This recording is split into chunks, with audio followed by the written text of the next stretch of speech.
В 2005 году на экраны вышел фильм «Город грехов», снятый на основе графических новелл писателя и художника Фрэнка Миллера. Картина получила широкий резонанс, и вот в августе этого года в прокат вышел сиквел «Город грехов 2. Женщина, ради которой стоит убивать». Он снят по мотивам графических романов Миллера «Дама, ради которой можно убить» и «Просто еще одна субботняя ночь».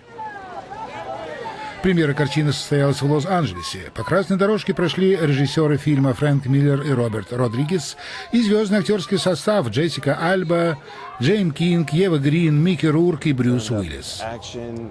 Этот фильм – нечто новое в жанре боевика, и актерский состав здесь действительно замечательный.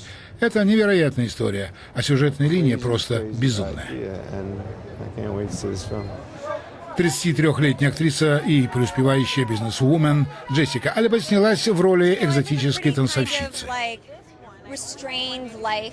Знаете, я живу довольно размеренной жизнью, у меня дети, а это накладывает ответственность и немало ежедневных обязанностей. К тому же у меня своя компания. Поэтому этот фильм стал для меня своеобразной отдушиной. В темных переулках города грехов Дуайт планирует отомстить женщине по имени Ева Лорд, которая его предала. Она вышла замуж за богатого человека и, чтобы получить наследство, решила расправиться с ним руками своего старого любовника, Дуайта Маккарти. Тот пытается встать на честный путь, но одержимость Евы ломает все его планы. 35-летняя актриса Розарио Доузен – давняя подруга Джессики. Знаете, когда оглядываешься назад, то видишь, какой долгий путь мы прошли, как в чисто женском, так и в бизнес-плане, хотя и каждая по-своему. Мы все время поддерживали друг друга. Я, как могла, поддерживал ее компанию по производству экологически чистых косметических средств, она поддерживала мой фэшн-бизнес.